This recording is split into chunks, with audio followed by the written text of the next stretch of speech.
নমস্কার, কেমন আছো সবাই? সবাইকে জানাই আবার একটা নতুন ব্লগে অনেক অনেক স্বাগত। বছরের শুরুতে শহরতলির মানুষজন যখন নতুন বছরকে আগমন করার জন্য পয়লা বৈশাখের বিভিন্ন অনুষ্ঠানে মেতে থাকেন, ঠিক তখনই আমরা যারা গ্রাম বাংলা থেকে বিলং করি তাদের কাছে অন্যতম বিশেষ আকর্ষণ নীল ষষ্ঠী আর এই সময়কার শিবের গাজন। সকাল থেকেই শিবের গাজনের জন্য একটা চারিদিকেই বেশ আড়ম্বরতা আমাদের গ্রাম জুড়ে। এখন সকাল বাজছে ওই 9টা। সকাল সকাল উঠেছি এই দেওয়ালটাকে পেন্ট করার জন্য। তোমরা তো জানোই আমাদের মাটির বাড়ি, মাঝে মাঝে আমি মাটির বাড়ির বিভিন্ন কালার পরিবর্তন করেই থাকি। তবে এবার ইচ্ছে হয়েছে এই বাইরের দিকের দেওয়ালে এই যে বিভিন্ন ধরনের কাঁচা হাতে আঁকিবুকি ছিল সেগুলোকে একটু মিটিয়ে নতুন করে কালার করার। তার জন্য অনেক কালারও নিয়ে চলে এসেছি যথারীতি। তবে অবশ্যই এই ক্ষেত্রেও আমাকে বাবা একটু হেল্প করবে, কারণ বাবা হাত না লাগালে ঠিক আমার সমস্ত যেই ইচ্ছেগুলো থাকে সেগুলো পূর্ণতা পায় না। আর দেখতেই পাচ্ছ যে আঁকিবুকিগুলোকে কোনো ক্রমে মিটিয়ে আমরা এখন কালার করে নিয়েছি। কালারের ওপরে একটা হালকা চক দিয়ে আউটস্কেচও বানিয়ে নিয়েছি যে আমরা কি ছবি বানাতে চলেছি।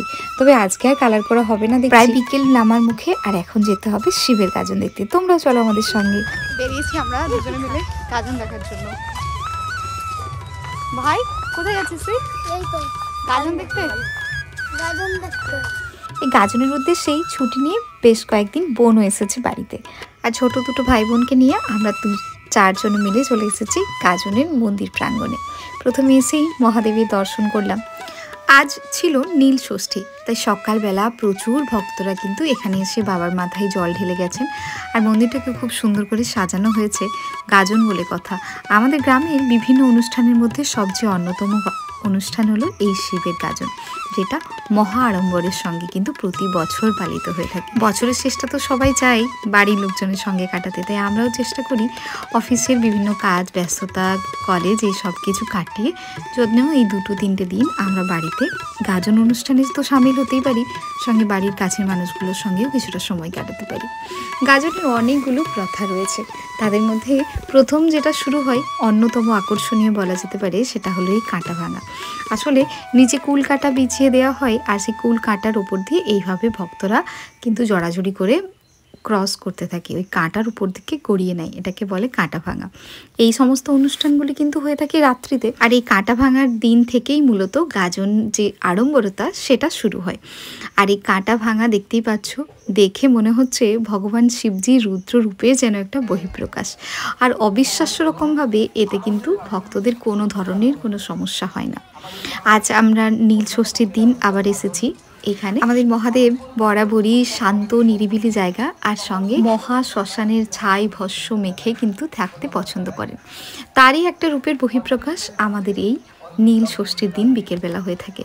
ওই যে বারাণসীতে হয় মাসান হোলি, ঠিক তেমনই বিভিন্ন শ্মশান থেকে কাঠ, তাদের বিভিন্ন ধরনের অংশ যেগুলো পড়ে থাকে সেগুলো নিয়ে আসে ভক্তরা বিভিন্ন গ্রামে ঘুরে ফিরে। আর সেইগুলো নিয়েই তারা তাদের মধ্যে একটু মাতামাতি করে, একটু নাচানাচি করে, সেগুলো নিয়ে কিছুক্ষণ সময় কাটায়। তারপর একটু ফানি কমেডির মতো করে অ্যাক্ট করে এবং তারপরেই তারা ওই সমস্ত কাঠ বা শ্মশানের সমস্ত জিনিসপত্র নিয়ে মন্দিরে 3 পাক ঘুরে নিয়ে সেইগুলোকে, এই কাঠগুলোকে একটা জায়গায় স্তূপাকৃত করে রাখে। সেখানেই পরের দিন হয় আগুন সন্ন্যাস, একদম ভোরের বেলা। ভাবতেও অবাক লাগে, এমনি সময় আমরা যখন শ্মশানের দিকে যাই তখন একটা অদ্ভুত ভয় আমাদের মধ্যে থাকে, কিন্তু আজকের দিনে যখন ভক্তরা ওই সমস্ত কাঠ বা ওই সমস্ত পড়ে থাকা জিনিসপত্র নিয়ে এসে এখানে তাদের মধ্যে আনন্দের মধ্যে মেতে ওঠে, তখন কিন্তু আমরা সত্যি সেই ভয়াবহতা বা সেই ভয়টা কোথায় একটা উড়ে যায় বোঝাই যায় না।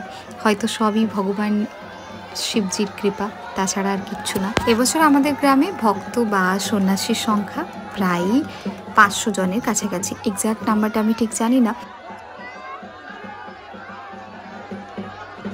শ্মশানের ছাই ভস্য মেখে ভক্তরা নিজেদের মধ্যে অনেকটা সময় কাটানোর পর এখন মন্দির প্রাঙ্গণে বাবার সামনে এসে জড়ো হয়েছে।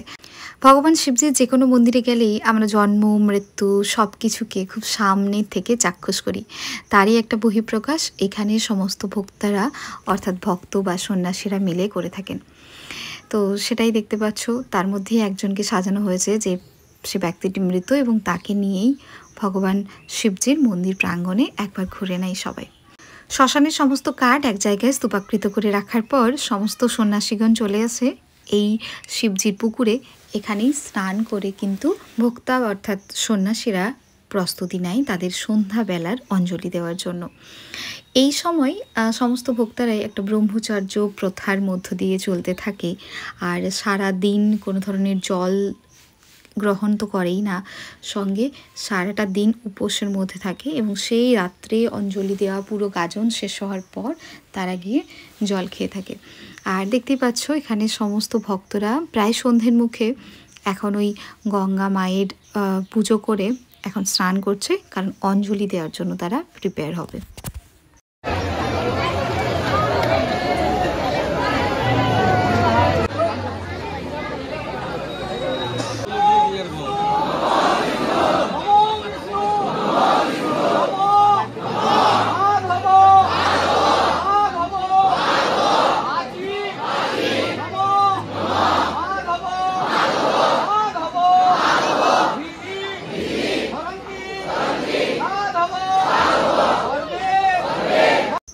মেলা দেখতে এসে যদি আমরা ফুচকা বা আইসক্রিম না খাই তাহলে তো ইনকমপ্লিট লাগে। তো সেই জন্য আমরা সবাই চলে এসেছি ফুচকা খাওয়ার জন্য। অনেক দিন পর এই আলুটা মাখা দেখে এত লোভ লাগছে কি বলবো, কিন্তু আমার খাওয়া চলবে না, কারণ খেলেই আমার কিছু না কিছু অস্বস্তি চলতেই থাকে, তাই একটু সংবরণ করলাম। আর এখানে আমরা সবাই মিলে নিয়ে নিয়েছি আইসক্রিম। আর আইসক্রিম খেয়ে মন্দির প্রাঙ্গণে আবার চলে এসেছি। এখানে সমস্ত ভক্তরা স্নান টান করে তাদের সমস্ত ড্রেস চেঞ্জ করে এখানে চলে এসেছে অঞ্জলি দেওয়ার জন্য। নীলষষ্ঠীর দিন অন্যতম আরেকটা আকর্ষণ সন্ধ্যাবেলার হলো ওই ঝুলন। ওই সামনের থেকে দেখতে পাচ্ছ যেই দড়ি দিয়ে ঝোলানো আছে ওইখানেই ভক্তরা কিন্তু ঝুলন করতে থাকে। যাই হোক, সেটার ক্লিপ আমার কাছে নেই। এর পরের দিনের সবচেয়ে আকর্ষণীয় একটি অন্যতম রিচুয়ালস হলো আগুন সন্ন্যাস। তো চলো সেটার একটা ঝলক দেখাই।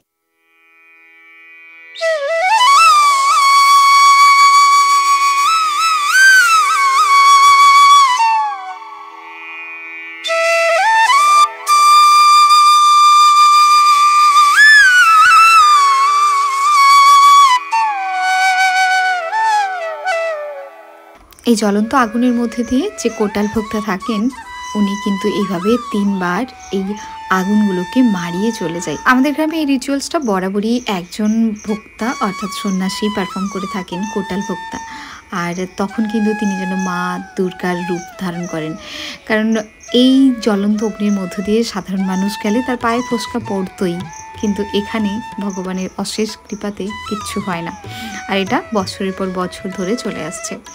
এই দিনেরই সন্ধেবেলার একটা অন্যতম আকর্ষণ হলো ফোড়। এছাড়াও এই দিন বিকেলে চড়ক পুজো হয়ে থাকে, সেটা ভিডিও নেওয়া হয়নি কারণ আজ আমার অফিস ছিল, তাই আমার আর মন্দির প্রাঙ্গণে যেয়ে পৌঁছানো হয়নি।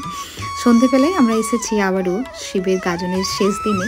আর এই দিনেরই ফোড় হলো যেই সমস্ত মানুষজন আমাদের গ্রামের ইচ্ছুক তারা তাদের বিভিন্ন অঙ্গ প্রত্যঙ্গে ছেদ করায় এবং ছেদ করিয়ে কিছুক্ষণের জন্য সমস্ত মানুষজনকে এন্টারটেন করতে থাকে। কেউ জিভে করায়, কেউ হাতে করিয়েছে, দেখতেই পাচ্ছ। তো বিভিন্ন ধরনের ফোড় এখানে করা রয়েছে। আর এখানে ভক্তরা আজ শেষ দিন, এই দিনে সন্ধেবেলায় জলও খেতে পারে। তো এইভাবে সবাই সবার মধ্যে অনেকটা সময় ধরে মজা করে, প্রচুর মানুষের ভিড়ও থাকে। এবছর হঠাৎ করে বৃষ্টির জন্য সেইভাবে কিন্তু ভিড়টা একটু কম। এবার আমরা সন্ধ্যেবেলা বাড়ি ফিরে, মায়ের আজ জন্মদিনও, তাই জন্য এই দিনটাকে একটু স্পেশাল করার জন্য সন্ধ্যেবেলায় আমি আর বোন বেরিয়েছিলাম কেক আনার জন্য। তো কেক নিয়ে এসে আমি, মা, বাবা, বোন সবাই মিলে কেক কাটলাম। আর এইভাবেই একটা বছর কাটিয়ে আমরা নতুন বছরে উপনীত হলাম। আজ তবে আসি, তোমরাও খুব ভালো থেকো। নতুন বছরের সবাইকে জানাই অনেক অনেক শুভেচ্ছা। সবাই খুব ভালো কাটুক বছর। তোমাদের বছরের শুরুটা কেমন কাটলো জানিও কিন্তু। বাই।